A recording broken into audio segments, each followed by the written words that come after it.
Baik, Bapak Ibu, para peserta P2M PGSD FIP UNJ, karena jumlah peserta sudah lumayan banyak yang hadir dan narasumber juga sudah bergabung, ada Bu Ika beserta Pak Arifin, namun Pak Arifin juga diwakilkan oleh Bu Ika. Mungkin kegiatan pagi ini bisa langsung saya buka agar bisa berjalan lebih tepat waktu. Mohon izin, saya akan membuka acara pada kegiatan pagi ini ya, Bapak Ibu. Sebelum paparan disampaikan oleh para narasumber, Bismillahirrahmanirrahim. Assalamualaikum warahmatullahi wabarakatuh. Waalaikumsalam warahmatullahi wabarakatuh. Ya, baik Bapak Ibu. Terima kasih. Kegiatan pengabdian kepada masyarakat pada hari kedua, pada hari ini akan dilakukan paparan atau disampaikan paparan yang akan disampaikan oleh Bapak Arifin, Bapak Dr. Arifin Maksum MPD yang akan diwakilkan oleh Ibu Dr. Ika Lestari MPD. Selanjutnya, paparan selanjutnya akan disampaikan oleh Ibu Dr. Ika Lestari MPD. Dan yang terakhir, paparan akan disampaikan oleh Ibu Dr. Randa Sehati Kaban MPD. Namun, karena ada sesuatu dan lain hal, maka paparan yang pertama akan disampaikan oleh Ibu Dr. Ika Lestari, SPD MSI. Nanti selanjutnya Bu Ika juga akan menyampaikan paparan mewakilkan atas nama Bapak Dr. Arifin Maksum MPD. Begitu ya Bu Ika ya. Mungkin bisa langsung disampaikan saja paparannya Bu Ika, dan nanti kepada para peserta tolong selama Bu Ika menyampaikan paparan, tolong di-mute dulu. Tanya jawab juga nanti akan kita laksanakan pada sesi akhir setelah semua narasumber selesai melakukan paparannya. Dan nanti daftar kehadiran di tengah waktu akan saya share di chat Zoom, platform Zoom ini. Mungkin bisa saya langsung serahkan waktu dan tempat kepada Bu Ika untuk melaksanakan paparannya. Silahkan, Bu Ika. Baik, terima kasih untuk Bu Tunjung atas kesempatan yang diberikan. Assalamualaikum pagi kepada Ibu Bapak Guru. Semoga kita semua dalam keadaan sehat. Dan untuk kegiatan dari dosen, materi yang akan saya berikan tidak berkaitan dengan kegiatan pembelajaran, tetapi ini adalah tugas dari universitas yang diberikan nama sebagai KKN Edukasi kepada Masyarakat. Jadi karena mestinya ini targetnya adalah masyarakat, barangkali cukup unik ya, karena lebih kepada COVID-19, karena memang namanya KKN Edukasi COVID-19. Kelihatan ya Ibu Bapak untuk tampilan PPT-nya? Oke. Saya di UNJ diberikan amanah tugas sebagai koordinator Pusat Penelitian Pendidikan, Keguruan dan Studi Wanita di Lembaga Penelitian dan Pengabdian Masyarakat. Ini ada KKN Edukasi COVID-19 bersama dengan 5 mahasiswa. Kami ditugaskan oleh LPPM untuk memberikan pengarahan kepada para masyarakat secara umum. Lalu kemudian kami mengambil temanya adalah selfishness. Selfishness itu artinya adalah sikap individualistik dalam perkembangan penyebaran COVID-19 di masyarakat. Kalau kita lihat jumlah penderita COVID-19 semakin tinggi dari hari ke hari, dan barangkali ini suatu wabah yang di luar prediksi dan di luar rencana kita bersama. Kita tidak pernah membayangkan sebelumnya akan ada wabah ini. Kalau sebelumnya seperti flu Spanyol di tahun 1920-an itu kita tidak pernah menyangka akan kembali lagi ke masa seperti itu gitu ya. Makanya kita sempat lockdown, kita sempat PSBB dengan jumlah penderita sembuh juga tidak terlalu signifikan gitu ya. Nah, oleh karena itu masyarakat diminta untuk mulai berada pada sebuah tatanan normal baru. Diharapkan tatanan normal baru itu membuat kita harus terbiasa dengan kondisi saat ini.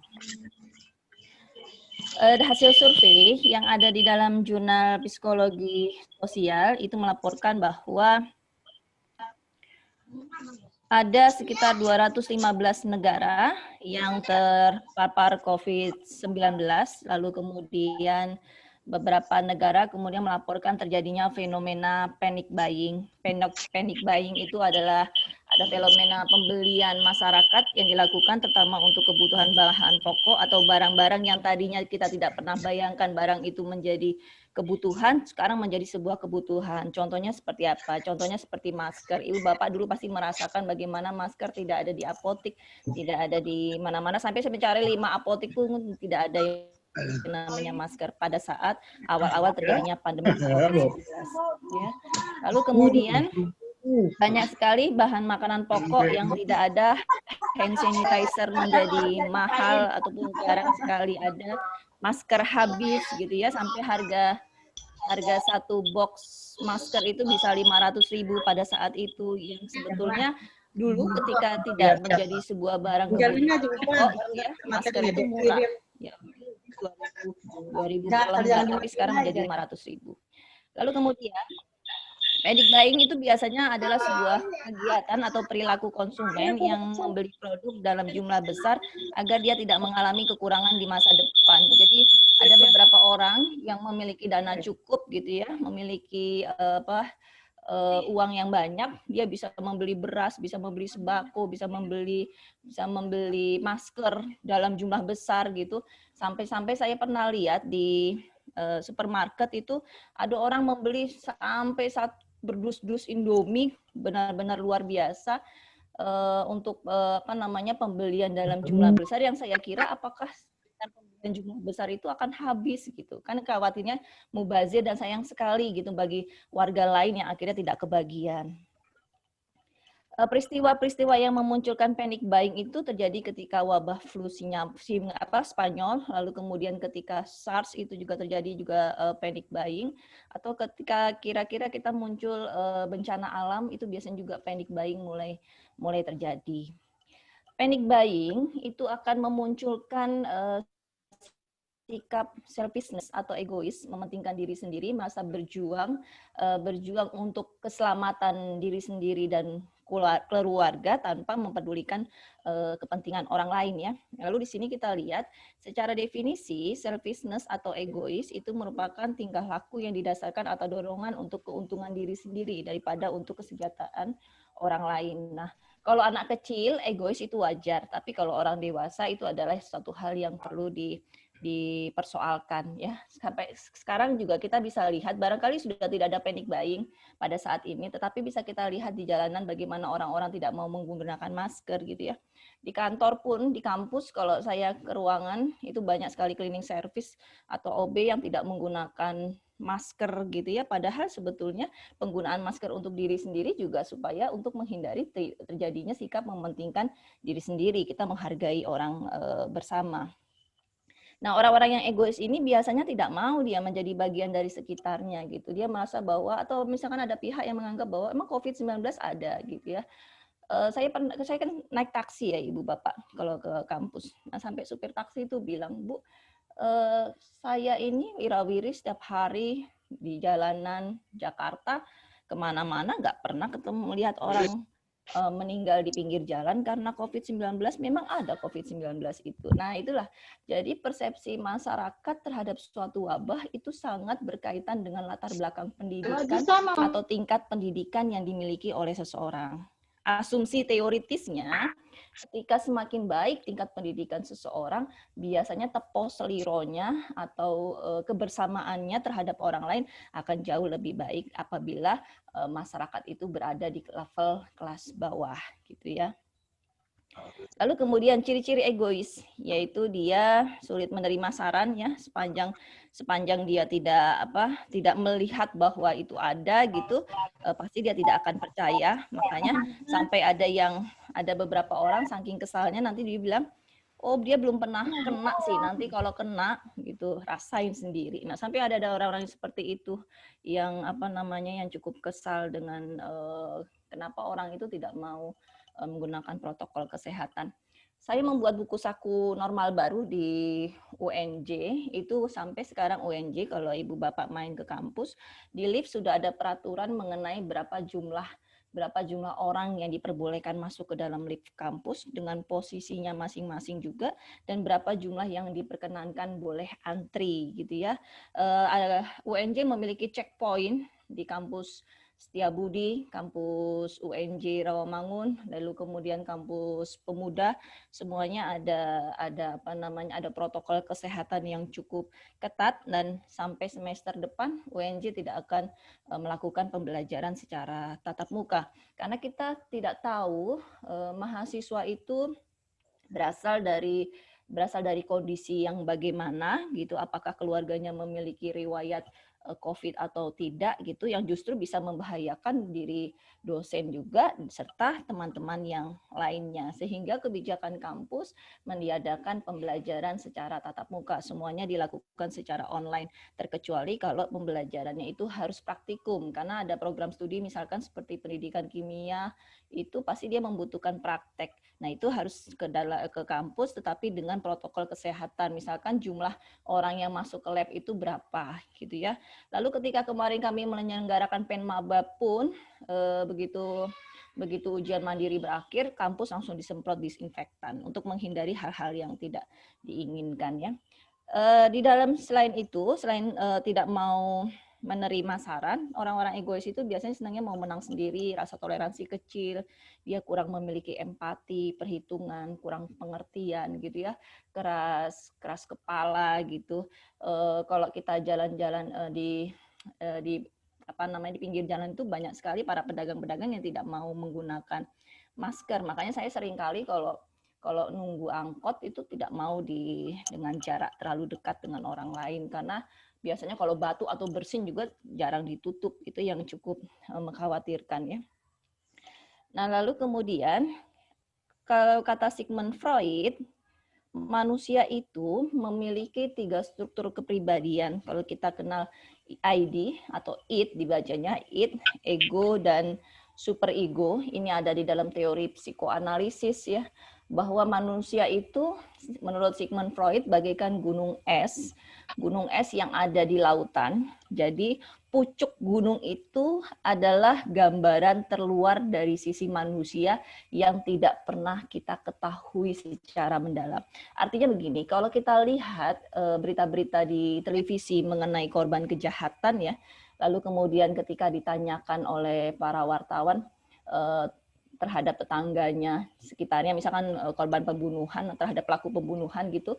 Oh, sebetulnya si A ini baik kok gitu, kesehariannya ramah gitu ya. Tapi kenapa ya dia tega melakukan perbuatan demikian? Nah, yang tampak seperti ramahnya, lalu kemudian menyapa orang gitu ya, itu ternyata barulah struktur luar dari diri manusia, belum menunjukkan manusia itu yang sesungguhnya gitu. Maka Sigmund Freud kemudian mengeluarkan teori bahwa manusia itu memiliki id, memiliki ego, dan memiliki superego. Ini bahasa mudahnya saya perjelas dengan bahasa kita saja. Jadi kalau id itu adalah keinginan terpendam yang dimiliki oleh manusia, hasratnya dia. Kayak misalkan panic buying.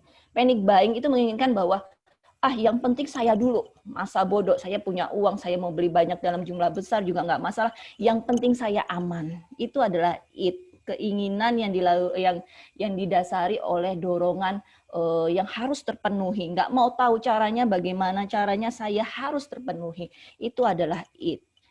Lalu kemudian ego. Ego itu adalah sebuah tipe struktur kepribadian yang dia bisa mulai mengadakan penalaran. Kira-kira apakah hasrat yang diinginkan oleh id itu harus terpenuhi atau tidak gitu ya. Itu sudah mulai berpikir di situ. Nah, superego itu bertindak sebagai polisi kebijakannya. Kalau misalkan saya butuh masker karena sekarang ini lagi ada pandemik, itu adalah id yang berbicara. Lalu ego kira-kira kalau saya butuh banyak, orang-orang lain ada apa tidak ya? Lalu kemudian superego, saya tidak mau akhirnya membeli masker dalam jumlah banyak, nanti kasihan dengan orang lain ya. Itu kalau dia sudah membuat keputusan seperti itu namanya superego. Berarti dia polisi kebijakannya bermain. Nah, orang-orang yang egois, dia tidak bermain itu ego dan superegonya. Yang bermainnya itu adalah id-nya, ID-nya. Maka di dalam Abraham Maslow yang kebutuhan itu, hierarki kebutuhan, kita bisa katakan bahwa level terendah dari keinginan manusia itu adalah kebutuhan fisiologisnya. Kenapa kerucut piramida hierarki kebutuhan Maslow itu yang paling besar itu adalah kebutuhan fisiologis. Karena ketika kebutuhan fisiologis, kebutuhan makan, minum, sudah terpenuhi, maka orang bisa beranjak ke tahap berikutnya. Maka kita seringkali lihat bahwa ada banyak orang nekat mencuri, ada banyak orang nekat merampok, karena kebutuhan fisiologisnya nggak terpenuhi gitu. Nah, itu yang dirasakan orang-orang di dalam selfishness untuk pandemi COVID-19. Kebutuhan fisiologis yang tadinya hanya makan dan minum bergeser menjadi kebutuhan yang lainnya. Kita butuh hand sanitizer, kita butuh masker untuk saat ini, begitu ya. Jadi Sigmund Freud menganggap bahwa hei manusia, ketika kamu ingin menjadi seseorang yang lebih baik, gunakanlah superegomu. Jangan sampai gunung di dasar gunung yang ada di lautan es itu adalah dirimu yang sebenarnya. Itu menakutkan sekali. Makanya kita harus menjadi seorang manusia yang bijaksana kalau menurut Sigmund Freud ya dalam teori psikoanalisisnya. Nah, kita sekarang lihat bahwa upaya untuk mencegah sikap selfishness atau egois yang pertama itu adalah saling mengingatkan. Itu kita selalu berpikir bahwa semua orang meskipun kita tidak kenal pun itu adalah saudara kita gitu ya. Bagaimana kalau misalkan kita hanya untuk memikirkan diri sendiri sedangkan orang lain kekurangan dan sebagainya. Jadi rasa tenggang rasa itu harus dipikirkan. Apa sih dampaknya kalau kita tidak menggunakan masker sedangkan yang lainnya masker. Yang paling yang menyeramkan itu kan adalah OTG, orang tanpa gejala, bukan orang yang sudah sakit. Kalau orang sakit kelihatan. Kalau OTG dia masih bisa beraktivitas, barangkali misalkan saya dengan usia yang masih 30-an cukup kuat untuk virus COVID misalkan gitu ya. Tapi dengan orang-orang yang lansia kan dia nggak cukup kuat. Jadi kita misalkan saya berangkat ke kampus pulang tidak perlu mandi segala macam, saya malah asik-asikan tidur-tiduran rebah-rebahan, itu kan juga merupakan bagian dari tindakan selfishness gitu ya. Jadi tidak menjaga diri untuk kebersamaan di lingkungan rumah. Yang kemudian tidak boleh egois memaksakan diri keluar rumah. Nah, ini yang kemarin ketika PSBB itu kita bisa lihat ya di awal-awal waktu liburan Idul Fitri bagaimana orang berlomba-lomba melakukan mudik pulang kampung, lalu kemudian disuruh kembali oleh polisi gitu ya, itu sudah merupakan bagian dari upaya selfishness. Padahal dalam kondisi demikian sebaiknya tidak diperkenankan untuk keluar dari area wilayah di mana dia tinggal. Dan Rasulullah kan juga bersabda ya, kalau misalkan memang terjadi wabah di tempat tinggalmu, sebaiknya jangan keluar dari areamu itu ya. Protokol kesehatan itu menjadi hal yang paling utama. Sekarang di mana-mana semuanya sudah tembak kening gitu ya. Mau masuk harus cuci tangan, lalu kemudian kita dicek suhu. Nah, termometer itu menjadi barang yang mahal sekarang. Termometer gun itu, termometer di kening. Biasanya saya beli buat anak saya biasa demam. Sekarang di mana-mana semua perkantoran, semua pusat perbelanjaan memiliki itu. Lalu kemudian membantu orang lain yang membutuhkan. Kita bisa lihat di berita resesi ekonomi sudah mulai terjadi, banyak pengangguran dan segala macam, tingkat kejahatan sudah akan semakin tinggi gitu ya. Ini yang akhirnya mengkhawatirkan untuk kita bersama, dan kemudian yuk kitalah menjaga jarak. Kadang-kadang kalau di kantor, Ibu Bapak, ini tanpa sadar kita menghampiri teman-teman kita karena kan dianggapnya sebagai orang terdekat ya, orang yang biasa kita jumpai setiap hari, secara tidak sadar kita nempel-nempel gitu tuh. Padahal menjaga jarak baik itu yang dikenal maupun tidak itu wajib dilakukan pada saat ini.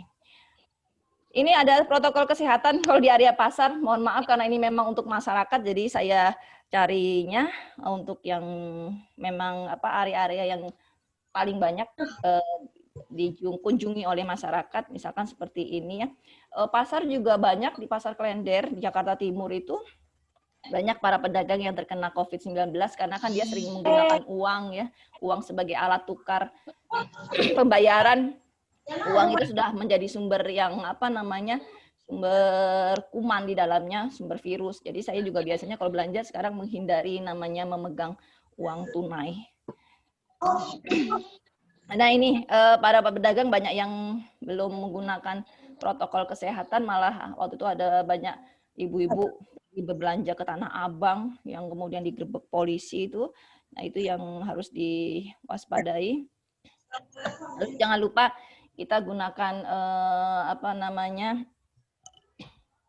barang-barang yang bersih. Saya kalau ke ruangan di meja itu pasti saya semprot disinfektan sebelum saya duduk terlebih dahulu. Meskipun memang sudah dibersihkan oleh OB, tapi paling tidak kalau saya yang membersihkan dengan disinfektan lebih percaya gitu ya.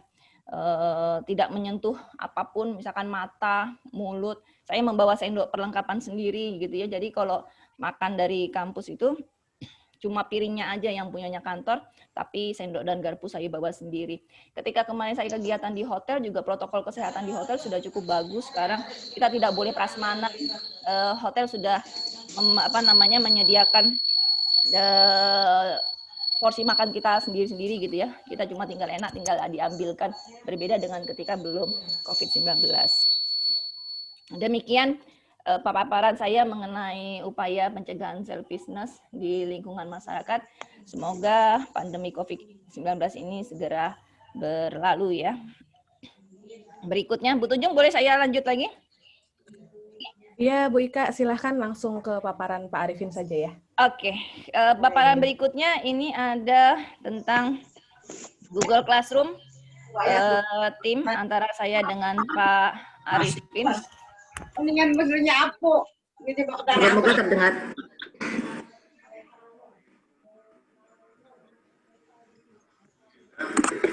Dengar nggak Ibu Bapak?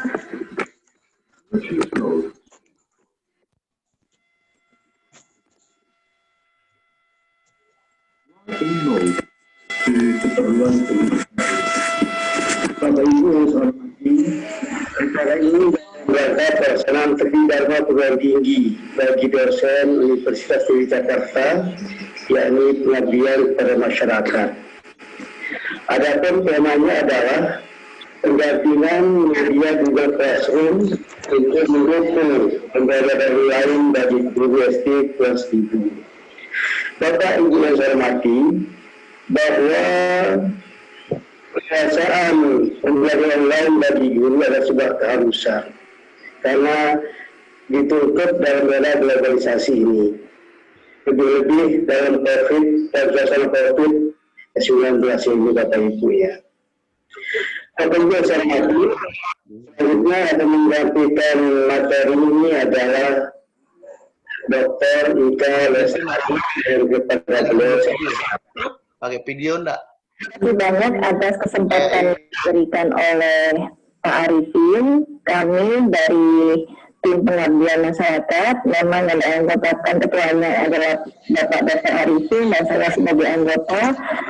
Kami sama-sama ingin menyampaikan mengenai tema yang akan kami bahas di dalam kegiatan pengabdian masyarakat ini, yaitu Google Classroom. Seperti yang disampaikan oleh Pak Arifin tadi, bahwa di era pandemik ini ternyata banyak guru yang sudah membuat Google Classroom dan dipaksa dalam tanda kutip, dipaksa untuk mampu untuk melakukan feedback ya. Nah, feedback teknologi di dalam hal ini bisa kita kaitkan dengan Google Classroom. Sebelum saya menyampaikan tutorial media Google Classroom, hal pertama yang kita soroti di sini adalah era baru di dalam bidang teknologi pembelajaran. Karena tadinya pembelajaran dilakukan secara tatap muka, kemudian kita bergeser menjadi pembelajaran secara online. Diharapkan kegiatan pengabdian masyarakat ini memberikan wawasan dan pengetahuan kepada Bapak Ibu mengenai aplikasi media pembelajaran yang dilakukan secara online. Ini adalah QR Code Generator Tool, salah satu dari media pembelajaran online yang dapat mentransfer materi baik itu dalam bentuk PPT maupun website dari gadget atau gawai yang Bapak Ibu miliki selaku guru kepada gawai dari siswa. Ini adalah slide biasanya kami gunakan untuk berkomunikasi dengan para mahasiswa kalau kami. Colokin lagi Kak. Colokin lagi yang sebelum absen. Di WhatsApp group. Colokin lagi nggak perlu. Ini. File rekaman dari hasil ketikan, jadi biar bisa ada rekam digital yang bisa Ini. ataupun di download.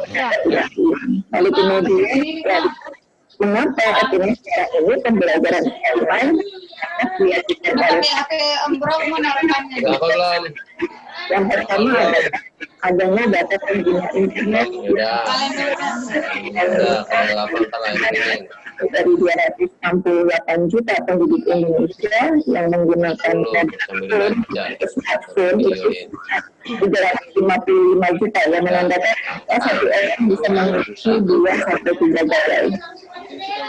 Kemudian perilaku pengguna internet di Indonesia di hasil survei tahun 2016 olehnya para masyarakat Indonesia itu lebih banyak berkaitan dengan membuka Facebook. Yang kedua itu adalah Instagram, YouTube, yang terakhir adalah LinkedIn.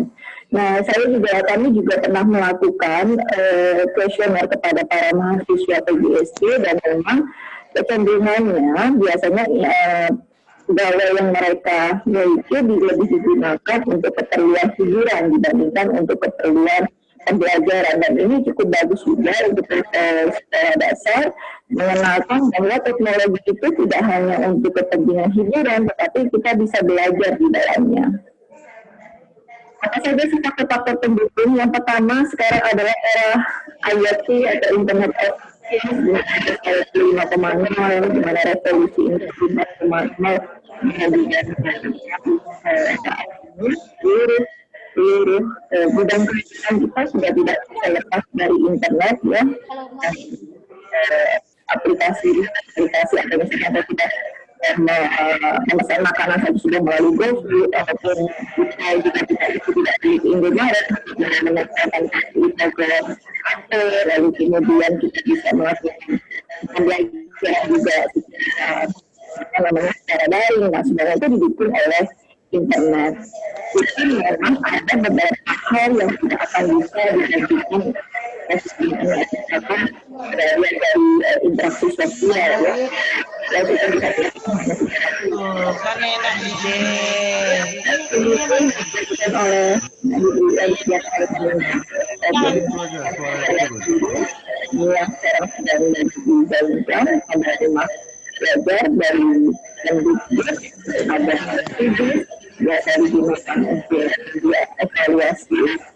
Dan demikian kira-kira materi pengajar dari Dr. Arifin dan saya untuk materi awal mengenai penggunaan Google Classroom. Selanjutnya saya akan menjelaskan mengenai kriteria dari penggunaan Google Classroom.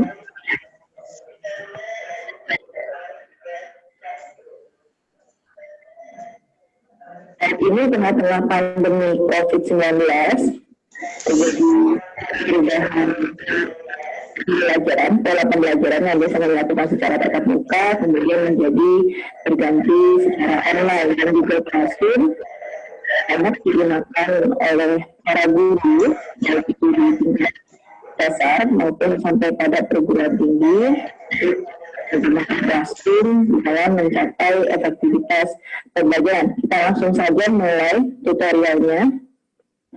Yang pertama sekali, sebagai syarat bahwa Bapak Ibu bisa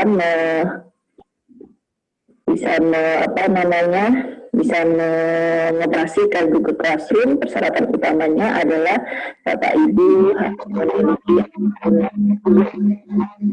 di sini saya akan membuka Google Classroom ya dalam Google. Lalu kemudian dia akan keluar ini karena internet saya terkoneksi dengan alamat email saya, maka sudah langsung membuka ke dalam home dari Google Classroom. Di dalam Google Classroom ini nanti akan ada 5 hal atau 5 topik yang akan saya jelaskan. Yang pertama adalah mempersiapkan kelas, yang kedua membuat materi pembelajaran, yang ketiga mengundang siswa, yang keempat interaksi antara guru dengan siswa, serta membuat dan menilai assignment. Di sini ada 8 mata kuliah yang sudah saya buat, tapi abaikan saja karena memang ini tugas mahasiswa kemarin. Sekarang saya akan mengajarkan hal pertama yang ingin diajarkan itu adalah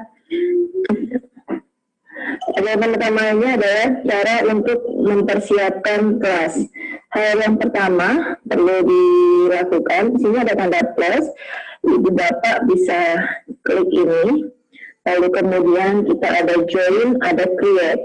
Karena kita sebagai seorang guru, maka kita mengklik di tombol di pilihan atau option yang create class. Di sini ada ketentuan, tapi kita langsung saja klik yes dan klik continue, dan ada nama kelas.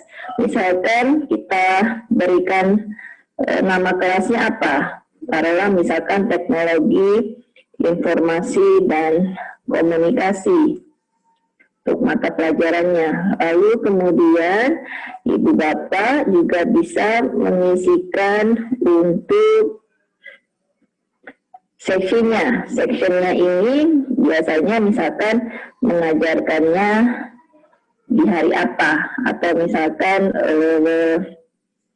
kalau mata kuliah saya sih bisa mengajarkan dari jam 8 sampai setengah 10, lalu kemudian jam 10 sampai setengah 12, tergantung Bapak Ibu mau mengisinya apa. Tapi sessionnya kalau kita bilang di sini kata Ika barangkali hanya 1 minggu sekali, Selasa taruhlah jam 8.00 gitu ya. Lalu subjeknya tetap aja kita namakan TIK. Nah, lalu roomnya misalkan kita mengajar kelas 1 SD gitu ya, dituliskan di sini kelas 1 SD. Lalu kemudian kita bisa create langsung. Ketika sudah create, nanti dia akan sudah langsung keluar menu kelas baru dari mata pelajaran teknologi informasi dan komunikasi. Tampilannya akan seperti ini. Ini ada tadi yang nama kelas, ada seksinya, Selasa jam 8 gitu ya. Lalu ada kode kelas. Nah ini nanti yang akan diberikan kepada, saya akan berbesar, yang akan diberikan kepada para siswa di sini ya, kodenya. Ini yang menghubungkan antara kita dengan siswa. Lalu kemudian kita bisa mengubah tampilan ini, bisa select theme gitu ya. Misalkan kita ubah, mau pilih yang mana, atau kita pilih misalkan kalau Bapak Ibu khusus matematik silakan gitu, atau khusus untuk yang bahasa Inggris itu juga boleh gitu ya. Misalkan karena saya pada umumnya adalah TIK berkaitan dengan komputer, maka saya pilih dan gawai, lalu kemudian select class theme akan seperti ini ya. Atau bisa juga ibu bapak memilih upload foto untuk foto-foto yang ibu bapak miliki, misalkan ya, kalau saya taruh, tapi harus dalam bentuk JPEG ya ibu bapak, dan itu perlu disusun terlebih dahulu mengenai lebar dan tingginya, karena nggak semuanya bisa. Dan ini ada satu contoh gambar yang belum saya susun untuk tinggi dan lebar dari header yang mau kita buat. Tunggu, masih uploading. Dan memang sebelum membuat Google Classroom ini, tantangan utamanya bagi guru adalah koneksinya. Koneksinya memang harus lancar ya, tidak terkendala apapun. Tetapi bagi guru-guru ini adalah sudah yang paling rendah ya. Makan kuotanya cukup rendah, karena memang kalau misalkan ibu bapak mengupload dalam bentuk teks saja gitu atau PowerPoint, tidak akan sebesar kalau ibu bapak misalkan mengupload video di dalamnya. Ini cukup besar berarti JPEG-nya, karena memang belum saya itu, kita close saja ya, tidak perlu ini. Lalu kemudian langkah berikutnya adalah kita ingin membuat informasi tentang mata pelajaran yang sedang mau kita ajarkan, maka kita bisa membuat topik baru dengan cara klik password, lalu kemudian kita create. Di dalam create ini kita bisa memilih topik, misalkan, lalu kemudian tentang mata pelajaran TIK.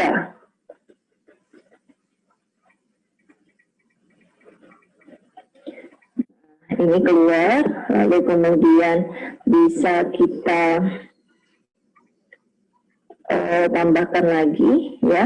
Ada di sini itu adalah classwork, create, lalu kita kemudian tambahkan material itu bahannya, misalkan kita masukkan deskripsi singkat mata pelajaran ya. Nah, kita bisa tuliskan di sini deskripsinya seperti apa, misalkan mata pelajaran ini memberikan wawasan terhadap anak-anak mengenai pengoperasian komputer secara sederhana. Saya paham bahwa ini adalah siswa SD, sudah pasti dia tidak akan terlalu sedetail ini untuk title ataupun description, tapi paling tidak saya mengajarkan ke ibu bapak bagaimana cara memanfaatkan fasilitas-fasilitas yang ada di Google Chrome ya, yang ada di Google Classroom, karena itu nanti orang tua yang akan membantu anak-anak untuk membuka ini. Nah, nanti kita bisa memberikan bahan informasi kepada orang tua mata pelajaran TIK itu sebetulnya apa, berupa apa gitu ya. Lalu kemudian kita bisa topik ini sudah ada ya, create foto ini oke. Lalu kemudian kita post saja kalau sudah. Ini kalau nggak ada apapun file yang mau di ini, nggak usah, ini nggak perlu ada yang itu ya, jadi langsung saja kita posting. Nah, dia akan keluar seperti ini, deskripsi singkat mata pelajaran. Oh, dia mau menjelaskan tentang mata pelajaran TIK ini. Lalu misalkan juga kita mau buat bahan materi pelajaran, kita masukkan lagi, misalkan pengertian apa namanya, saya kurang paham kalau mata pelajaran SD karena memang bukan dosen bidang studi, materi TIK adalah gitu ya. Jadi kita bisa panjang-panjang sampai ke bawah ini, kalau sudah nanti tinggal kemudian di post lagi.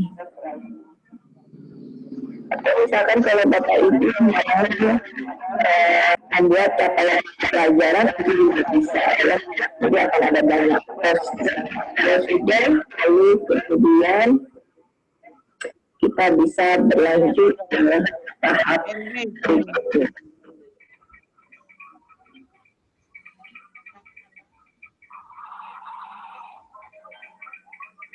Sekarang kita lihat di bagian ini adalah classwork yang tadi sudah kita buat. Ada materi yang saya buat, tadi ada deskripsi singkat mata pelajaran, ada pengertian TIK. Lalu kemudian ketika kita klik kelas yang tadi kita buat, maka akan ada tanda bahwa saya sudah memposkan materi, ada pengertian TIK dan ada penjelasan mengenai deskripsi singkat mata pelajaran. Kalau kita lihat sekarang pengertian TIK, karena tadi saya tidak memasukkan apa itu pembahasan, tidak masalah. Lalu kemudian kita kembali ke menu tadi, maka ada kolom add, ada kolom create. Kolom add ini digunakan berbeda. Kalau kolom add yang Google Drive, kita bisa memasukkan Google Drive ke dalam ke dalam kelas Google Classroom yang kita miliki. Misalkan kalau memang materinya terlalu besar ya, dan kita menyimpan file itu di dalam Google Drive, maka kita bisa langsung mengambilnya saja. Misalkan kita dengan tinggal klik mana yang mau dimasukkan, lalu kita klik insert, maka dia langsung ada di dalam sini ya. Tetapi kalau misalkan kita mau memasukkan YouTube, misalkan kita klik di sini link YouTube yang kita miliki. Contoh misalkan saya punya YouTube di sini. Saya buka link YouTube saya. Ini adalah link YouTube yang saya miliki. Misalkan kita mau masukkan ini, kita akan letakkan di sini, gitu ya, sebagai contoh saja. Kita search. Nah, dia ada di sini, lalu kita bisa tambahkan, dia akan keluar seperti ini secara langsung. Atau misalkan kita create, kita mau membuat Google Form misalkan, ini bisa langsung dia ke Google Form, dan ada bagian mana yang mau diisi, gitu ya. Biasanya kalau ada kuis ataupun ada ulangan yang memang mau memanfaatkan aplikasi dari Google Form, itu bisa langsung dibuat di dalam sini, menu ini.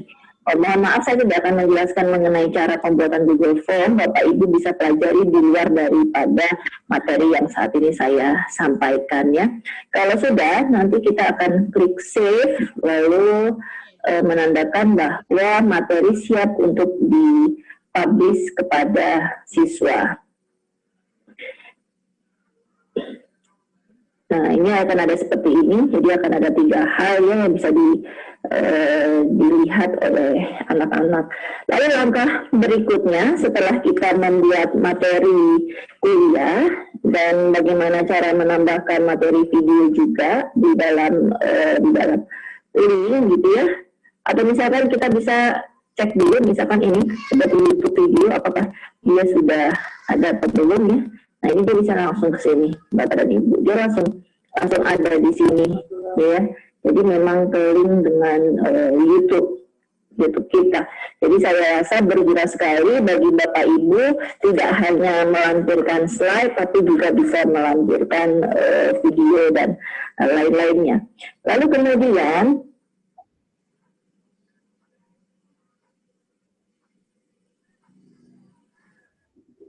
kita berbicara mengenai topik ketiga, itu adalah klik mahasiswa atau mengundang mahasiswa untuk datang ke tempat kita. Kita bisa seperti ini, ya. Jadi saya tampilkan sekali lagi, saya perbesar layarnya. Ibu bapak bisa masuk ke tombol yang 4 ini, apa namanya kotak yang apa namanya kotak putus-putus ini ada display, bisa kita klik.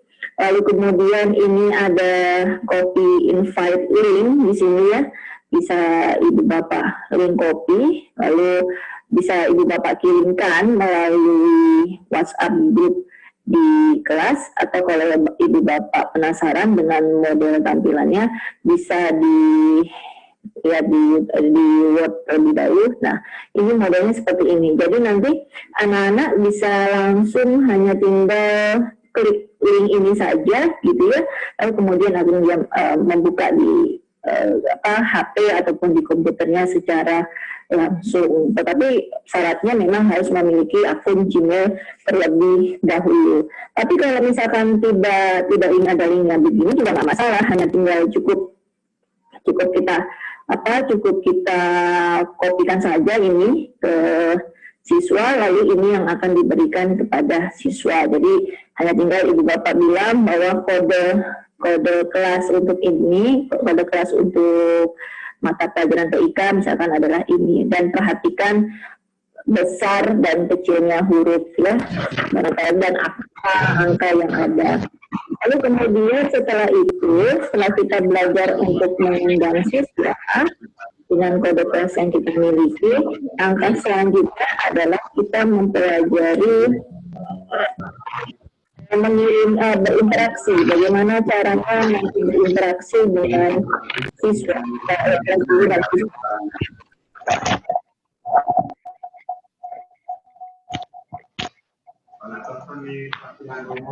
Maaf karena di mata pelajaran belum memiliki siswa, jadi barangkali kita akan masuk ke kelas yang sudah ada mahasiswa saya aja ya.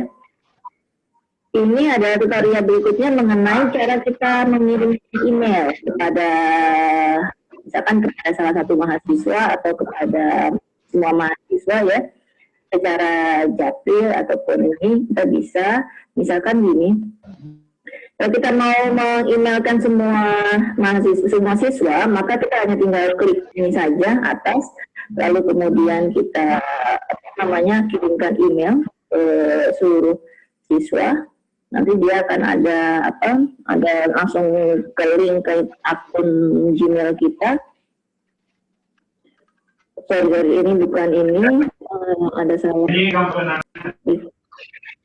Ini misalkan di sini kita mau email ke seluruh siswa ya. Seluruh siswa misalkan itu kita hanya tinggal klik aja seluruhnya, lalu kemudian dia akan aktif, lalu kita bisa klik email di sini, nanti dia akan link ke akun email Gmail kita, gitu ya. Nah, nanti kita tinggal subjeknya apa, misalkan pengingat tugas, gitu ya, pengingat tugas, nanti isinya tinggal dijelaskan di sini. Apa yang mau diberikan kepada mereka gitu. Tapi saya seringkali hanya pada di menu home-nya aja. Kecuali kalau memang saya ingin mengirimkan email kepada salah satu mahasiswa saja, misalkan saya mau mengirimkan email ke saya gitu, cukup langsung ke email student. Tapi kalau misalkan saya mau seluruhnya, maka ininya yang diklik, samping action yang diklik, lalu kemudian klik email. Maka semuanya berarti menandakan terkirim oleh email yang saya berikan, gitu ya. Lalu kemudian selain itu, kita akan belajar juga kalau misalkan siswa itu belajar tentang bagaimana cara mengomentari komen kelas ya, dapat memberikan komentar atau bertanya kepada guru, baik di posting di bagian stream maupun classwork. Nah, ketika kita kita kembali lagi, mohon maaf, kita kembali lagi ke menu teknologi informasi dan komunikasi tadi yang sudah saya buat, lalu kemudian kita klik ke view material, yang ini tadi ya, kita klik ke view material. Nah, di sini ada komen, ya, jadi siswa bisa langsung komen di sini. Jadi kita bisa diberikan pengumuman, tolong kalau sudah membaca atau sudah mengirimkan tugas atau sudah mengisi Google Form, mohon beritahu Ibu di kolom ini. Kita langsung ke kelas komen saja, ya. Ini akan membuat materi ini tidak hanya kumpulan materi saja, tetapi ada interaksi. Setelah materi ada interaksi antara guru dengan siswa. Lalu kemudian kita berikutnya adalah tutorial mengenai membuat serta menilai assignment atau membuat atau evaluasi, ya, membuat evaluasi atau melakukan penilaian.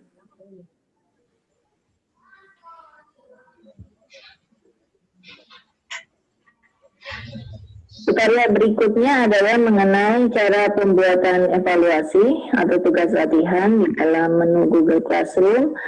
Ibu Bapak bisa langsung ke Classwork lagi. Jadi Classwork ini sebetulnya adalah inti dari pekerjaan kita. Jadi bukan berarti kita semuanya buat menu upload di sini, enggak. Tapi kita buat langsung saja di Classwork ini. Jadi assignment-nya ada, materinya ada, gitu ya. Latihannya juga ada di dalam Classwork. Jadi lebih teratur dibandingkan kalau untuk yang lainnya. Nah, kita bisa pilih assignment atau quiz assignment, gitu ya, atau kalau pertanyaan dia akan keluar seperti ini, itu sama aja.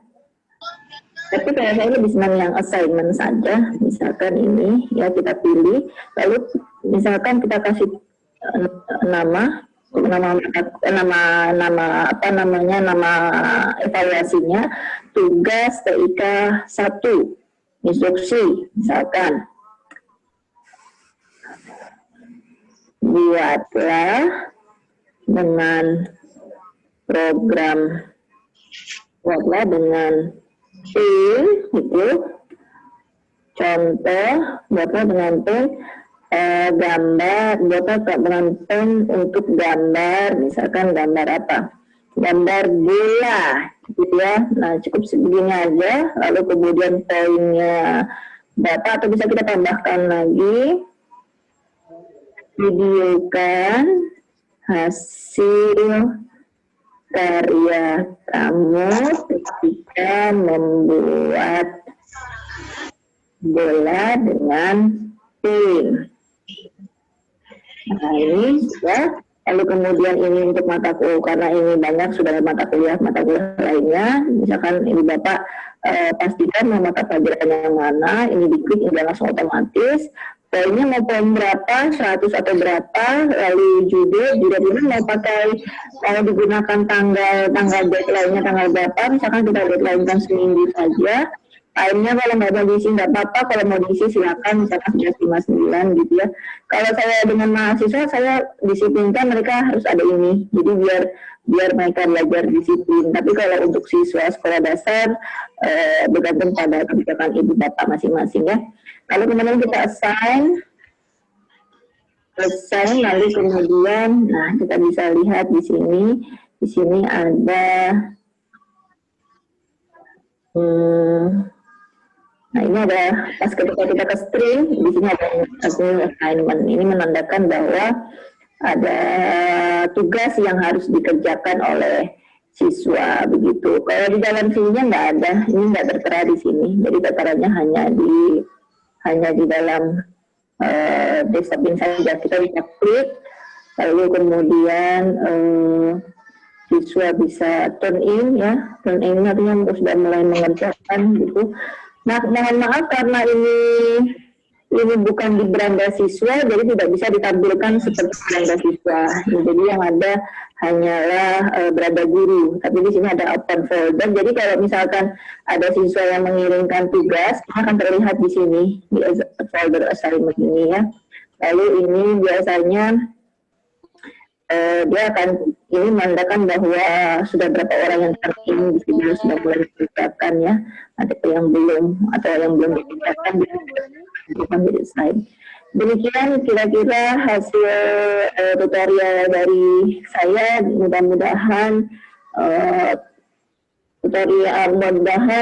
materi yang saya bersama Bapak Dr. Arifin berikan dapat dipahami dan bermanfaat bagi ibu bapak sekalian di dalam pembelajaran untuk era pandemik COVID-19 ini. Saya kembalikan ke Pak Arifin. Terima kasih. Absen nih. Tuh, Bapak Ibu berikut absen. Demikian paparan dari Bu Dr. Ika. Semoga apa yang disampaikan dapat bermanfaat bagi Bapak Ibu di dalam pembelajaran online dalam suasana COVID-19 ini. Saya kira demikian Bapak Ibu, atas perhatiannya saya sampaikan terima kasih. Terima kasih sekali lagi. Assalamualaikum warahmatullahi wabarakatuh. Waalaikumsalam warahmatullahi wabarakatuh.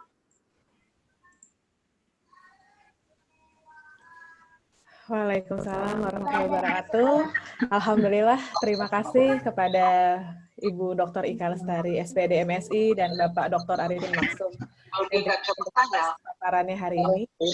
Alhamdulillah untuk room 3 kita bisa berjalan lebih cepat karena kita sudah menuju ke narasumber ketiga untuk melakukan paparan berikutnya. Masih semangat ya Bapak Ibu ya? Alhamdulillah, terima kasih. Kebetulan saya juga sudah mengirim link absen untuk hari ini di chat Zoom, jadi silahkan Bapak Ibu untuk mengisi link absen yang sudah saya kirimkan. Berikutnya, paparan selanjutnya yaitu dari Ibu Dr. Anda Sehati Kaban yang akan diwakili oleh Ibu Rayu Tiasani langsung dari Bengkulu. Silahkan Ibu Ayu. Baik Bu Tunjung, suara saya dapat didengar? Ya, jelas Ibu Ayu. Jelas ya Bu Tunjung suara saya? Jelas. Oke, baik. Mohon untuk dibantu share screen ya Bu Tunjung.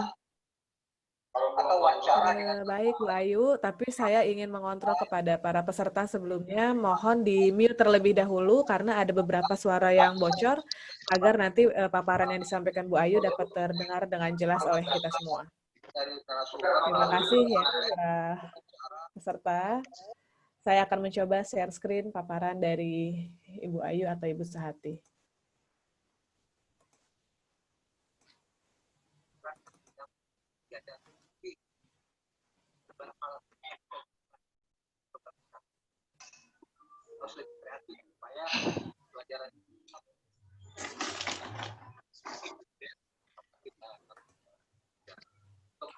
Asosiasi atau kepala siswa mengolah informasi yang sudah dikumpulkan baik terbatas dari hasil kegiatan atau eksperimen maupun hasil dari kegiatan Bu Ayu boleh agak pindah sedikit karena ada suara yang bocor atau agak dikecilkan suaranya. Mengolah informasi Sebentar Ibu.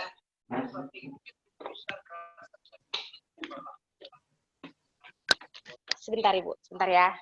Oke.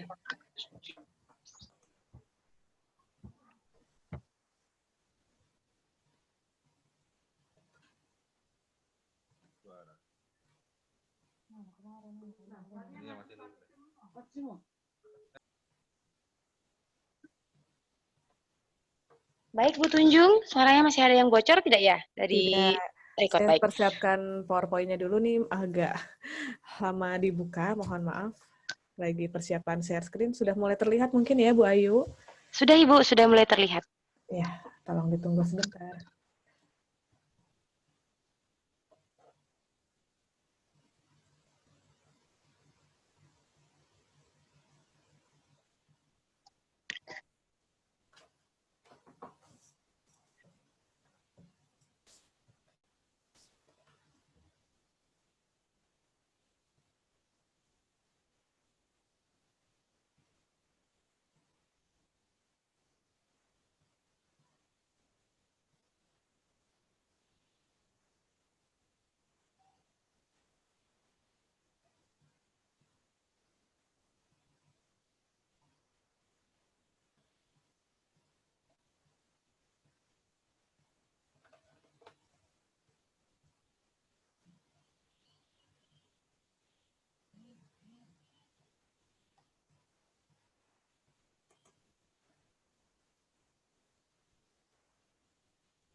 Oke. Oke, baik. Terima kasih Bu Tunjung. Terima kasih Bu Tunjung. Ya, silakan Pak Ayu. Baik, selamat bergabung lagi Bapak Ibu. Mungkin kemarin saya host di room 3, sekarang saya mengisi materi di Zoom 3. Bapak Ibu mohon maaf, saya adalah anggota peneliti dari Dr. Andas Hati Kaban, dan mohon maaf karena beliau sedang sakit, jadi saya menggantikan memberikan materi terkait dengan judulnya pendampingan famili literasi melalui program family literasi bagi orang tua siswa sekolah dasar. Baik, family literasi kita dikenal dengan gerakan literasi keluarga. Nah, apa itu gerakan literasi keluarga? Yaitu sebuah program pemberdayaan keluarga dalam meningkatkan minat baca anak. Nah, program ini juga digagas tahun 2015 yang merupakan bagian dari gerakan literasi nasional. Baik, lanjut Bu Tunjung. Baik, terkait dengan hasil penelitian, kenapa sih gerakan literasi yang saya ambil dan kenapa orang tua yang menjadi topik di sini? Karena berdasarkan hasil penelitian menunjukkan bahwa penelitian yang pertama menurut Liamas, yaitu Tuazon, menjelaskan bahwa orang tua menjadi lebih nyaman ketika sistem pendidikan melibatkan mereka dalam setiap aktivitas di sekolah. Kolaborasi yang kuat antara orang tua dan otoritas sekolah akan menciptakan peningkatan capaian kinerja akademis dan fisik yang baik. Baik, yang kedua adalah keterlibatan orang tua pada proses pendidikan anak merupakan suatu hal yang baik karena dapat meningkatkan kemampuan akademis anak. Anak juga ada lebih fokus pada pelajaran sekolah menurut Khatuban dan Mahalini. Nah, yang ketiga, kolaborasi yang kuat antara orang tua dengan otoritas sekolah akan menciptakan peningkatan capaian kinerja akademis yang baik. Nah, jadi para penegak pendidik dan pendidikan mendorong orang tua untuk lebih aktif memberikan kontribusi dalam mendukung mencapai visi dan misi sekolah. Nah, yang keempat, selanjutnya adalah penelitian terbaru menurut Gracia dan Thornton menunjukkan bahwa keterlibatan orang tua dalam pendidikan anak membantu meningkatkan kemampuan akademis siswa, mengurangi tingkat ketidakhadiran siswa dan meningkatkan kepercayaan diri siswa dalam proses pembelajaran. Jadi artinya dari hasil penelitian yang terdahulu menunjukkan bahwa pentingnya kolaborasi orang tua dan sekolah. Jadi hal-hal ini yang mendasari kenapa adanya family literasi atau gerakan literasi sekolah. Lanjut Bu Tunjung. Baik, nah apa sih itu family literasi? Apa itu family literasi? Nah, family literasi adalah program keterlibatan orang tua dan anak belajar dan membaca bersama. Nah, jadi di sini orang tua terlibat secara aktif membantu anak untuk melek huruf dan bagaimana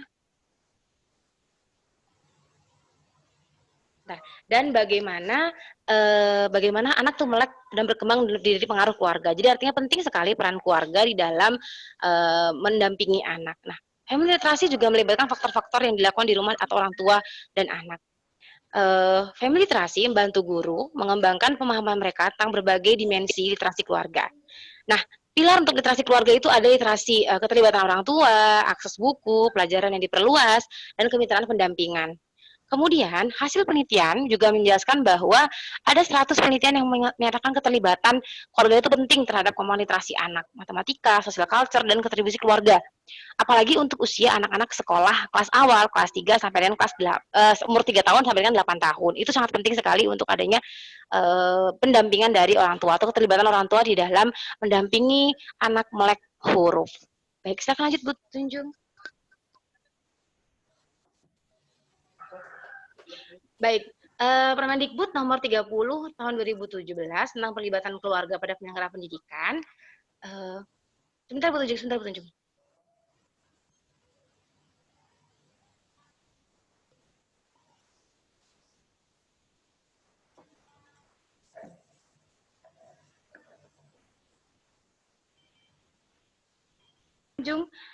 Baik, selanjutnya untuk Permendikbud nomor 30 tahun 2017 tentang pelibatan keluarga dalam penyelenggaraan pendidikan.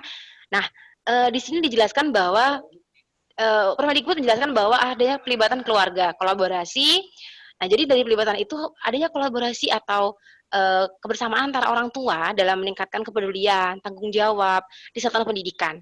Kemudian karakter, dengan adanya pelibatan orang tua juga akan mendorong penguatan karakter anak untuk kepedulian. Jadi dengan adanya pelibatan orang tua, meningkatkan kepedulian keluarga terhadap pendidikan anak. Jadi jangan hanya orang tua atau guru saja di sekolah yang memang terlibat dalam penyelenggaraan pendidikan. tanpa adanya kontribusi orang tua. Baik, selanjutnya adalah lingkungan kondusif, yaitu lingkungan kondusif mewujudkan lingkungan satuan pendidikan yang aman, nyaman, dan menyenangkan. Selanjutnya sinerginitas. Jelas sekali ketika ada pelibatan orang tua akan ada sinergi yang baik antara satuan pendidikan, keluarga, dan masyarakat. Oke, baik, Petunjung. Lanjut. Nah, sekarang hal yang melatar belakangi kenapa sih pentingnya literasi keluarga? Nah, ini hasil survei dari PISA 2015 menunjukkan bahwa Indonesia berada di urutan ke-62 dari 72 negara. Artinya, hasil survei menunjukkan bahwa BPS 91,47% anak usia sekolah dasar suka menonton televisi. Sisanya suka membaca. Berarti artinya masih banyak yang suka menonton TV dibanding membaca. Itu menjadi PR kita selaku orang tua dan selaku penyelenggara pendidikan atau tenaga pendidik guru ya dalam hal ini bagaimana membuat anak itu suka membaca. Baik, lanjut Tunjung. Nah, hal lain yang melatar belakangi perlunya literasi keluarga. Nah, tadi menonton TV. Nah, ini adalah riset realnya bahwa jumlah waktu anak menonton TV itu rata-rata 30 sampai 35 jam atau sekitar per minggu 1.560 sampai 1.820 jam per tahun. Artinya sangat banyak sekali anak itu porsi untuk menonton televisi. Nah, sekarang untuk belajar di sekolah hanya 1.000 jam per tahun.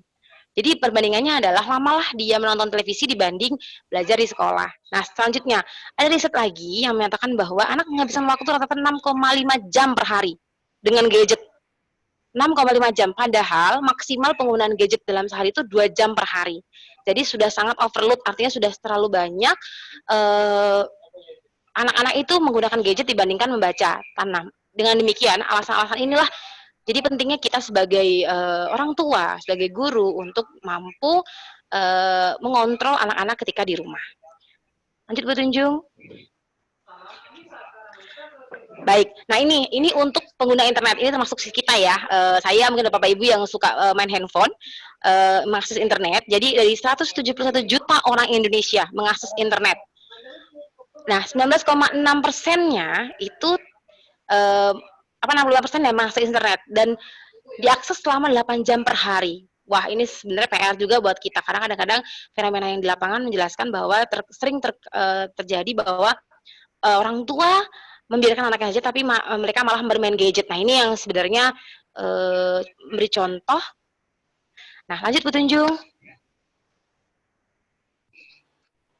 Baik. Nah, inilah perlunya kolaborasi untuk abad 21. Anak-anak itu mampu berpikir kritis, kreatif, komunikatif, dan mampu berkolaborasi. Nah, adab ini menuntut orang tua untuk mendampingi anak-anaknya mampu menguasai kecakapan beragam literasi. Nah, ada baca tulis, numerasi, sains, keuangan, digital, budaya, dan keluarga negaraan. Baik, Bu Tunjung. Nah, bagaimana implementasi literasi keluarga? Orang tua belajar memahami kemampuan membaca anak, sesuai tahapan perkembangan. Harus tahu itu. Orang tua belajar memahami teknik menarik minat, kesenangan anak untuk membaca. Orang tua belajar memahami, belum Bu Tunjung? Masih di back lagi? Udah 73. Baik. Orang tua belajar memahami teknik menarik minat kesenangan anak untuk membaca. Apa yang disenangi oleh anak? Bagaimana kita tahu anak itu lebih senang membaca? Jadi kita harus dampingi, menarik perhatian. Orang tua belajar memahami teknik membaca buku untuk anak. Orang tua belajar membiasakan membaca buku cerita, mendongeng misalnya. Baik. Next Bu Tunjung. Baik, bermain dengan sungguh-sungguh menciptakan momen-momen bermakna, orang tua mendongeng bersama, dan lain sebagainya. Lanjut Bu Tunjung. Nah, terkait dengan literasi, nah ini ada dukungan orang tua. Nah, ini kadang-kadang menjadi catatan buat kita, Bapak Ibu, untuk memahami bagaimana dukungan orang tua pada anak. Baik Bu Tunjung, itu saja yang saya sampaikan. Jika ada pertanyaan, mohon untuk diberikan. Baik, Bu Tunjung, terima kasih Bu Tunjung.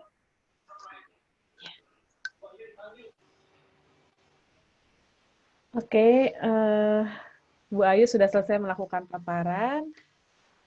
Artinya sudah selesai paparan dari 3 narasumber kita pada hari ini di ruang 3 pada platform Zoom. Setelah itu saya akan mengingatkan kembali bahwa Bapak Ibu jangan lupa untuk mengisi daftar kehadiran dan setelah mengisi, sambil mengisi Bapak Ibu bisa memberikan pertanyaan kepada ketiga narasumber kita, karena kita masih memiliki waktu yang cukup banyak. Jika ada yang ingin ditanyakan, kami persilahkan.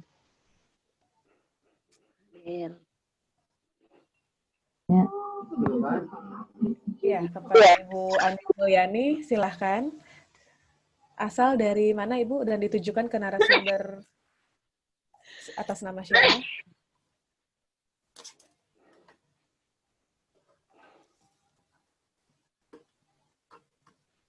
Silahkan.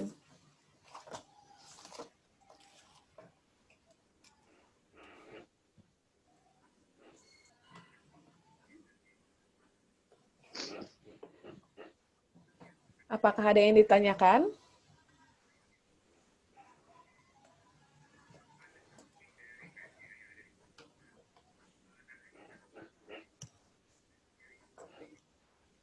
Halo, Bapak Ibu. Terpukau kali ya. Ini ada pakar teknologi pendidikan, Ibu Dr. Ika Lestari, SPD MSI. Jadi jika Bapak Ibu tadi ada yang bertanya di chat, bagaimana cara memunculkan simbol matematika gitu ya pada Google Classroom. Nah, mungkin Bu Ika bisa bantu jawab. Atau mau dijawab dulu, Bu Ika? Karena tadi sudah ada satu pertanyaan yang dilontarkan melalui chat. Barangkali masukkan aja kali ya, ditunjuk dari ya. Iya. Google Classroom itu tidak semua materi dia cocok di dalamnya. Misalkan contoh kalau dia yang matematika hitungan nggak bisa dia dimasukkan di dalamnya. Jadi dia biasanya yang sifatnya berupa teks aja, teks kata-kata dia bisa. Cuma memang pengalaman anak-anak tuh ternyata cenderung suka kalau bapak ibu gurunya membuat soal latihan tuh dari Google Form. Suka sekali anak-anak, karena dia cuma tinggal ngeklik gitu kan, menggunakan HP, lalu dia pilih option pilihan berganda, dan antusiasnya terlihat ketika anak-anak itu mengklik view skor saya berapa gitu kan. Nah, barangkali untuk latihan gitu ya, yang sifatnya bukan tes gitu, itu bisa menggunakan Google Form dan berikan kepada anak-anak kesempatan untuk, Bu, boleh nggak misalkan saya ngulangin lagi kalau nilainya misalkan jelek gitu. Silakan aja terbuka untuk hal-hal tersebut ya. Jadi kita pengenalan terhadap satu aplikasi itu juga bagus juga. Tapi ada yang perlu ditekankan di sini bahwa gini, ketika kita berbicara mengenai di level kelas rendah, sebaiknya tugas memang tidak dibuat dalam bentuk nunjuk-nunjuk tombol gitu ya, ngeklik tombol. Karena memang kemampuan motorik halus yang dimiliki siswa kelas rendah itu akan semakin jelek kalau andai kata Bapak Ibu sering menggunakan aplikasi yang sifatnya mengklik gitu ya. Karena kan kita mau melatih mereka di dalam menulis. Berbeda kalau misalkan mereka sudah pada tahap misalkan di level kelas 5 atau kelas 6, barangkali kemampuan atau keterampilan motorik halusnya sudah nggak perlu diolah lagi, dia sudah mulai terampil gitu ya. Kita saja gitu atau saya pribadi gitu ya, yang dulunya belum kenal HP, nggak pernah ngeklik, tulisan saya nggak bagus-bagus amat gitu. Apalagi kalau dengan anak-anak di zaman era sekarang ini di 4,0 ya, Society 5,0.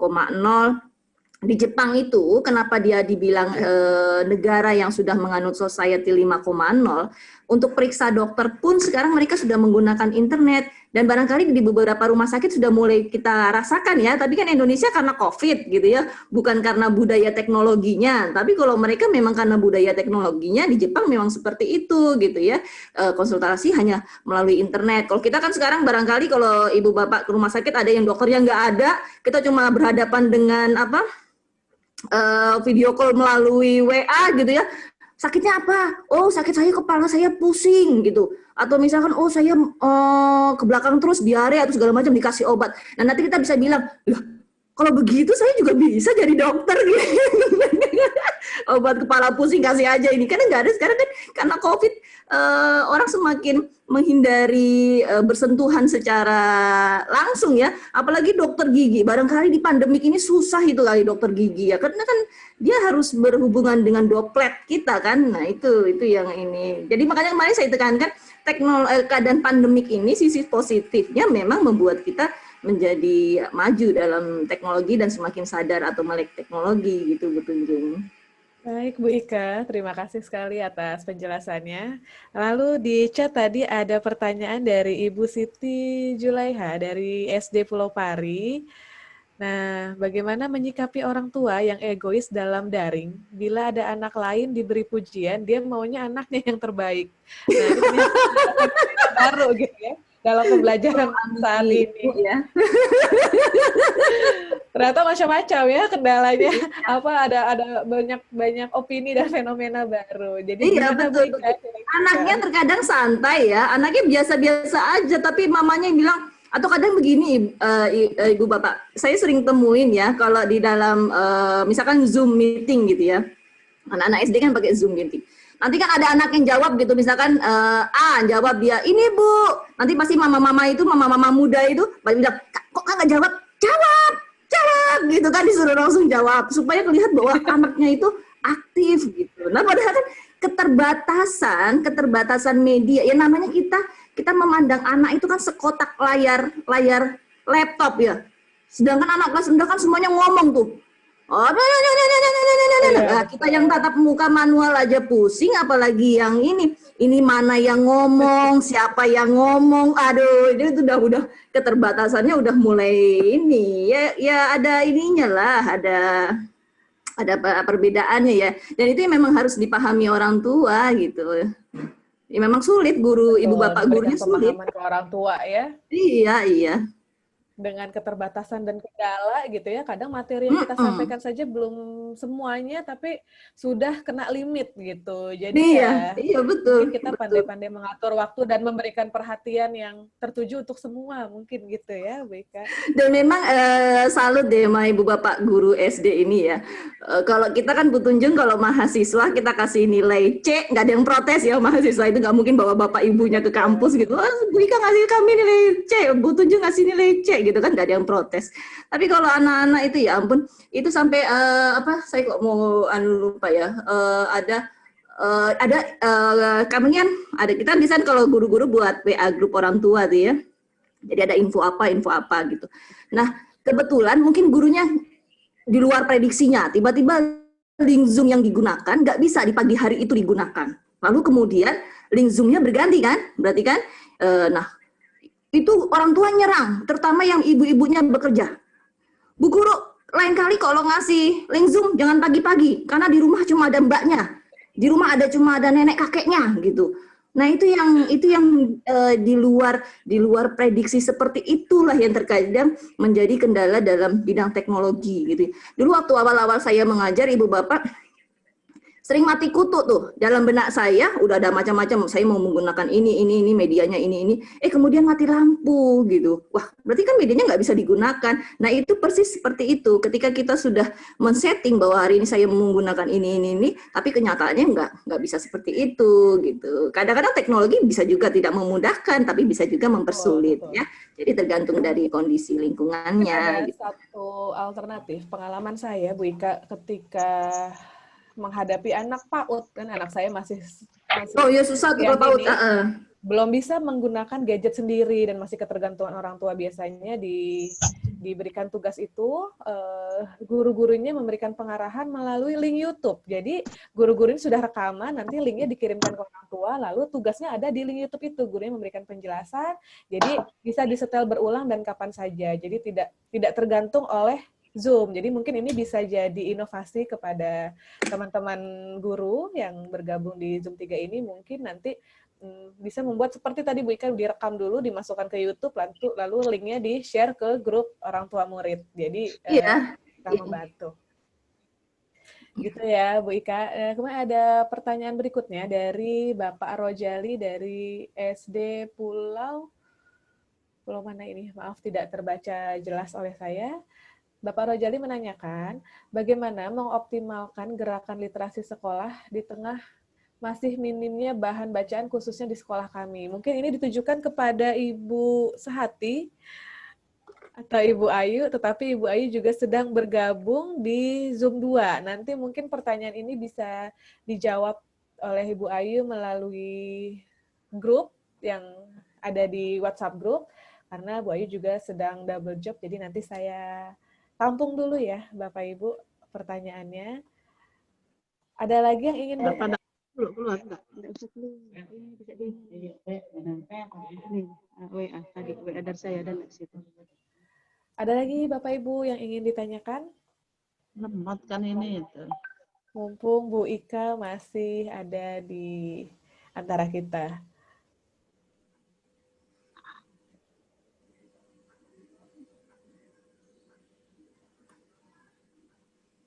Atau mengenai, oh ya, ada lagi dari Bapak atau Ibu Ken Hayati. Nah, ini menanyakan Bu Ika, dengan adanya teknologi, sikap sopan santun anak makin menipis. Ketika chat WhatsApp ke guru, kadang hanya P. Kemudian kalau guru belum merespon, P kembali. Bagaimana menyikapi hal yang demikian? Itu nggak cuma di level sekolah ini. dasar, Ibu Bapak. Iya. Mahasiswa songong. Luar biasa. Luar biasa. Kami Mahasiswa diuji sekali. Yang notabene ya, andragogi, saya bukan pedagogi ke mahasiswa, karena pembelajarannya berlangsung secara orang dewasa, mereka kalau dalam WA aja tata kramanya agak kurang santun gitu ya. Saya punya contoh. Ada mahasiswa bimbingan saya, WA. Ya, Assalamualaikum, memang sopan kan? Lalu saya jawab loh, Ibu kapan bisa menemui saya gitu. Lalu saya jawab aja, siap Bu Bos gitu. Kapan Bu Bos bisa menemui? Lah sebetulnya yang butuh itu dia apa saya? Ngapain saya menemui dia gitu kan, kurang kerjaan amat ditemuin gitu. Nah, tapi ketika kita berbicara mengenai pedagogi, ilmu mendidik, ini kan masih pada level sekolah dasar ya. Jadi kalau kata Erikson, di dalam tahap perkembangan sosial emosional dan di tahap perkembangan moral, ini masih bisa dididik lebih lanjut. Jadi ibu bapak buat aturan gitu ya. Sebelum masuk ke dalam pelajaran, misalkan di pertemuan pertama, ibu bapak berikan contoh bagaimana caranya berbahasa komunikasi tulisan yang baik terhadap guru, tentu dengan keterbatasan kata-kata mereka ya. Jadi ada aturan mainnya gitu. Jadi mereka pasti akan sadar, dan itu memang harus pembiasaan. Jadi seperti teori behavioristik, dia nggak bisa sekali jadi langsung terbentuk, tetapi dia harus pakai pola pembiasaan dan sampai akhirnya menjadi pembudayaan gitu. Itu yang diharapkan. Misalkan contoh teori behavioristik aja ya. Kalau kita misalkan anak-anak sekarang kan kalau bel itu nggak perlu diberi woro-woro, ayo masuk, dia dengar bel panjang aja udah tahu, oh itu menandakan kalau misalkan itu adalah bel datang masuk ke kelas gitu ya. Nah itu seperti itu, jadi harus setiap hari kita harus bentuk kepribadian anak di dalam bersopan santun. Tapi kalau ke mahasiswa nggak pakai tedeng aling-aling, kalau dia memang nggak sopan beneran saya bilang ke mahasiswa, atau nggak saya jawab biasanya kayak gitu-gitu ya. Tapi memang sopan santun. Atau misalkan gini, kalau ibu bapak video conference gitu ya ke anak-anak. Sikap anak-anak di dalam bervideo conference juga mempengaruhi. Ada yang misalkan mungkin tidur-tiduran, ada yang mungkin meleng kanan, meleng kiri gitu ya. Kalau anak kelas 1 sikap tubuhnya nggak terlalu fokus, itu wajar karena memang kemampuan anak untuk dia diam duduk fokus hanya bisa sampai 15 menit. Sedangkan kalau kita video conference kan membutuhkan waktu yang berjam-jam, pasti dia nggak akan bisa. Maka harus ada istirahatnya ataupun diselingi dengan kegiatan lain yang dia bisa mengeluarkan ekspresinya gitu ya, tidak hanya duduk diam saja. Begitu Bu Tunjung. Iya, betul Bu Ika, dan kepada para peserta semua di sini mengenai sikap terhadap peserta didik kita itu memang tugas kita bersama begitu. Jadi memang perlu pembiasaan, tidak perlu dengan cara yang kasar atau bagaimana, tapi harus kita ikuti berkali-kali agar kita tahu bahwa yang mereka lakukan ini tidak pantas ke dilakukan ke gurunya. Jadi bagaimana cara berkomunikasi yang baik? Ya kita mulai dari diri kita sendiri, membiasakan kita berkomunikasi yang baik, bagaimana berkomunikasi formal terhadap peserta didik kita, nanti mereka juga akan memulai atau membiasakan merespon dengan cara yang sama gitu, dengan cara yang sejalan juga. Mungkin itu yang bisa saya tambahkan juga. Ada selanjutnya pertanyaan lagi Bu Ika dari Ibu Farah Irma Nurmala mengenai bagaimana menyikapi anak yang sering absen karena keterbatasan HP, kuota, kesadaran ortu, materi dan kemampuan akademis anak yang kurang. Ya, jadi sering agak mangkir gitu ya dari kegiatan pembelajaran karena alasannya handphone tidak ada, gadget tidak ada. Gitu. Bu Ika bagaimana?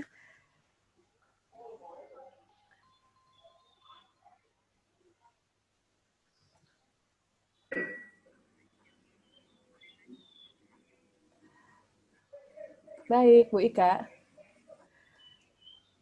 Kenapa Bu Tunjung? Maaf saya sembari dengerin rapat KPP. Kenapa? Oh, iya. Jadi ada pertanyaan berikutnya dari Ibu Farah Irma mengenai bagaimana menyikapi anak yang sering absen. Jadi ada anak yang sering absen karena keterbatasan HP, kuota, kesadaran ortu, materi dan kemampuan akademis yang kurang. Di UNJ memang ada peraturan saat ini untuk keadaan-keadaan kondisi yang luar biasa seperti itu, kami mengabaikan absensi. Tapi yang diperlihatkan itu adalah tugas. Jadi barangkali kalau memang anak memiliki keterbatasan dalam kepemilikan gawai gitu atau kepemilikan HP, usahakan mereka membuat portofolio, apa yang dilakukan hari ini, besok apa yang dilakukan. Jadi ada laporan aktivitas. Nah, laporan aktivitas itu yang diberikan ke ibu bapak sebagai pengganti dari HP. Begitu Bu Tunjung.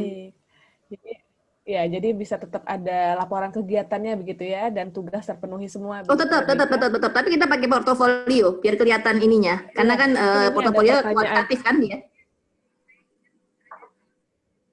Ya, jadi tetap bisa kita lihat aspek-aspek penilaian apa saja yang bisa kita lihat begitu ya, Bu Ika? Ya, jadi kalau untuk juga di dalam penilaian untuk pembelajaran online sebaiknya anak itu tidak dinilai diadu dengan temannya. Misalkan saya dan Bu Tunjung, kok nilainya Bu Tunjung bisa bagus, saya bisa jelek. Jadi sebijaksana mungkin kita menjadi pendidik adalah menilai kemajuan anak berdasarkan pengalaman belajarnya dia sendiri. Jadi misalkan hari ini saya mendapatkan skor 40, tapi besok saya menunjukkan skor 50. Berarti itu sudah cukup baik menunjukkan peningkatan. Jangan saya diadu 40 dengan Bu Tunjung yang 60 karena karakteristik setiap anak berbeda gitu ya. Tapi kita melihat secara personal masing-masing anak.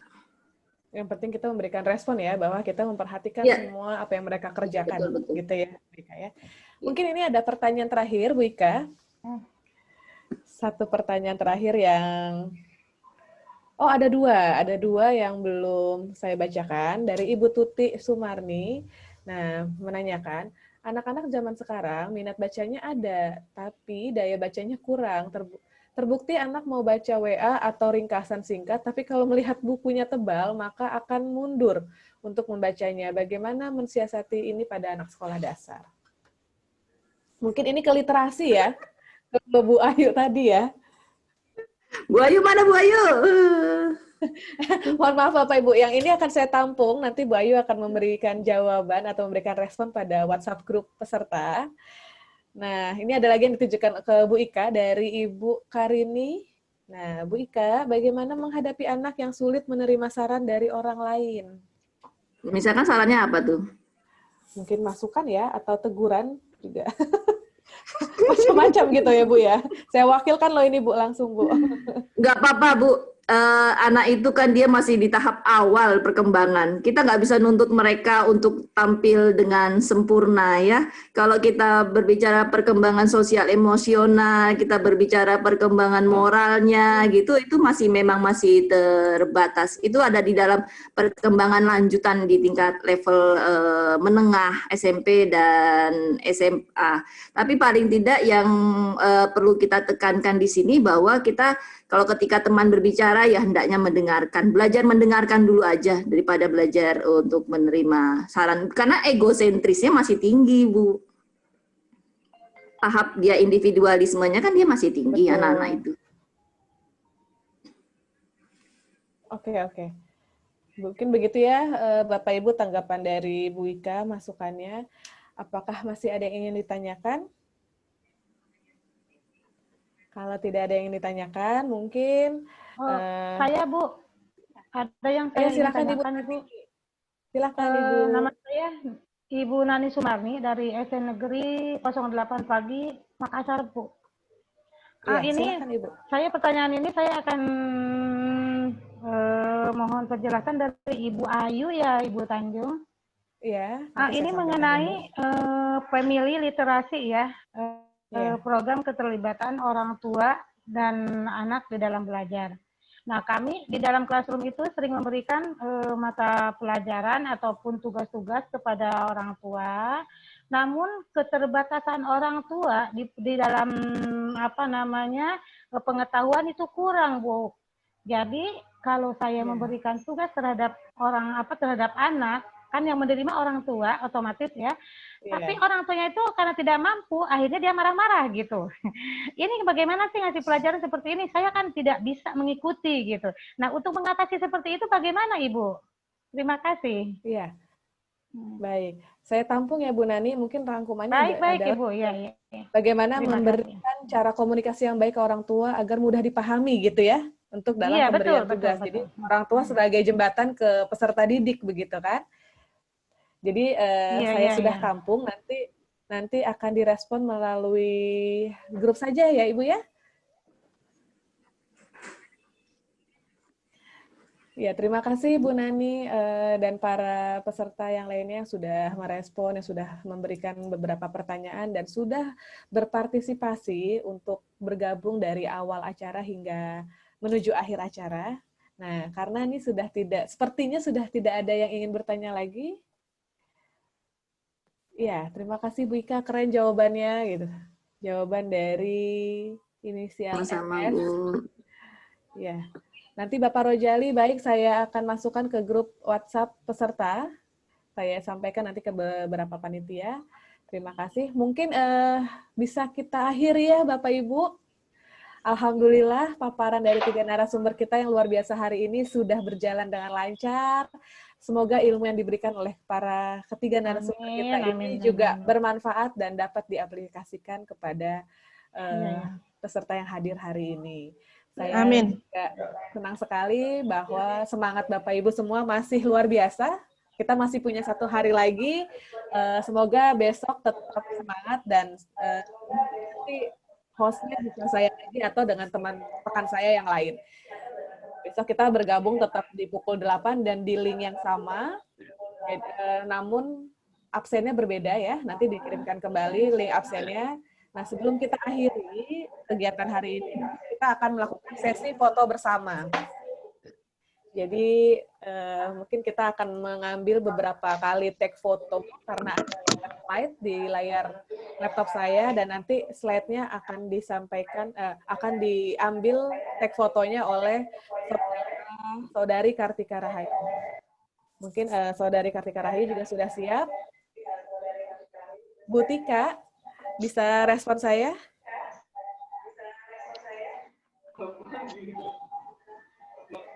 Halo, Bu Tika.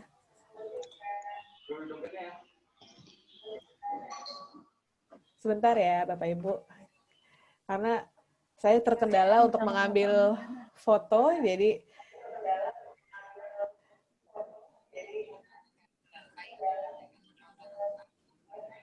baik.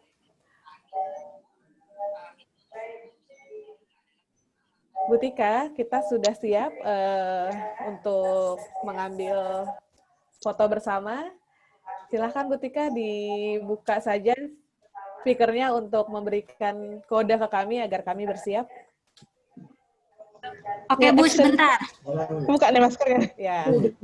Ayo, ininya dinyalain dulu dong Bu, Bapak Ibu, biar bisa saya screenshot.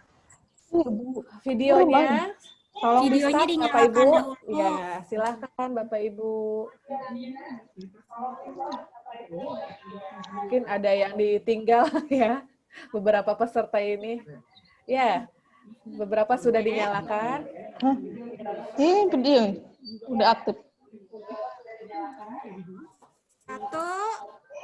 Saya bagi 3 ya, karena ini kan ada 3 ini ya. Slide. Ya, 3 live. Jadi 3 kali foto ya, atau 3 kali screenshot. Ini yang pertama dulu nih. 1, 2, 3. Oke, selanjut yang kedua lagi. 1, 2, 3. Oke, yang ketiga terakhir. 1, 2, 3. Oke, sudah Ibu. Oke, alhamdulillah. Terima kasih Bapak Ibu semua. Besok satu hari lagi. Terima kasih Bu Ika. Terima kasih Bu Ika. Kurang lebihnya saya ucapkan terima kasih dan Ibu mohon maaf. Ika, Ibu Ayu, terima kasih semuanya. Terima kasih semuanya. Semoga ilmu yang diberikan bermanfaat buat kami semuanya. Amin. Terima kasih Bapak Ibu. Mohon maaf bila kami ada salah-salah kata. Saya akhiri. Bitaufiq wal hidayah. Assalamualaikum warahmatullahi wabarakatuh. Waalaikumsalam warahmatullahi wabarakatuh.